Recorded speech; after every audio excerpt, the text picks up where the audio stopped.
This is a randomized controlled trial that looks at seawater nasal rinses to see if they can reduce symptom duration and viral load in COVID-infected individuals.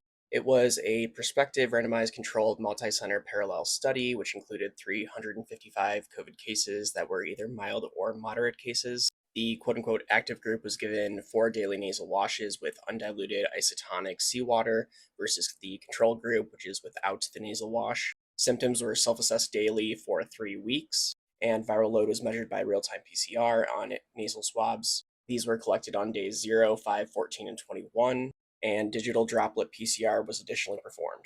Interestingly, patients treated with the seawater nasal wash appeared to recover on average about 1.5 days earlier, with earlier improvements of taste, earlier resolution of anosmia, which is that loss of smell, earlier resolution of postnasal drip, face pain and heaviness and headache were also reduced, as well as sore throat. Dyspnea, so trouble breathing, in addition to chest congestion, were also reduced, as was loss of appetite.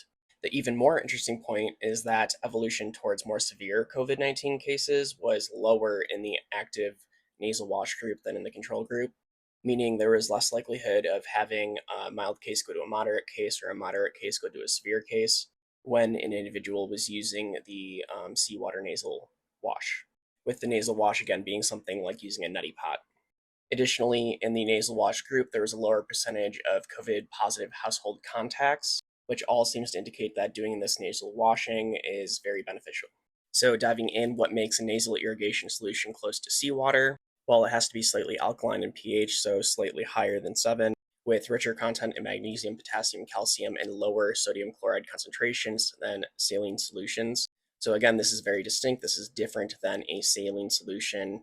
It needs to be a seawater analogous nasal wash. And this type of washing has been found to be effective in both children and adults, where it's believed that they provide further improvement of nasal mucosa functionality and avoid impairment of ciliary beat frequencies, which can then aid in the healing process. So if you're looking for this in a store, you're going to want to look for an isotonic undiluted seawater nasal spray or nasal wash. So I did jump ahead of myself and have to do a slight correction from earlier. You can use a neti pot if you're doing this, but in this study, this specifically used a spray. For the specific nasal irrigation spray that they used was Physiomer, and with a quick Google search, this is what the product looks like. And at least at this time, it looks like it's about a $33 purchase. It looks like it's produced in France and it's widely used in Europe. But again, it gave us what the specific generic name is. So long as you're purchasing an isotonic undiluted seawater nasal spray or nasal rinse, then you should be good to go. For their procedure, they were asked to spray each nostril 4 times a day, in the morning, midday, afternoon, and evening for 3 weeks straight. They had 177 participants in their active spray group and 178 in their control group. About a third of the patients had COVID variant screening, where about 54% had Omicron and about 40% had Delta. So they're presenting the data in kind of an interesting way, where the active seawater spray group is the blue line and the control group is the black dotted line. And they broke it down by symptoms, and you can see that the blue line from the start is approximately equivalent, which is really good.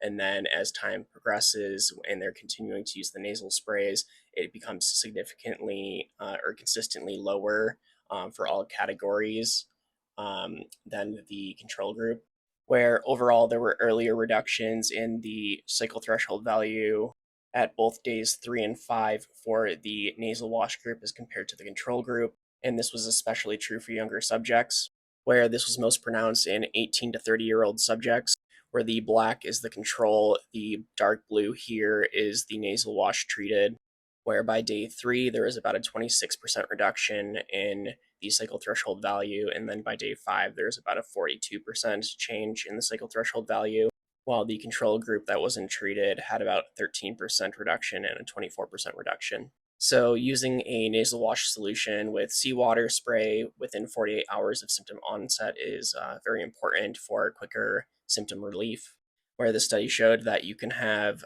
earlier relief, quicker improvement in symptoms, and you can also limit household transmission this way as well. Obviously, masking is still the best way to do that in isolation from the person that is infected, and then excess cleaning of the house, but that this can be a very good tool in your COVID kit arsenal.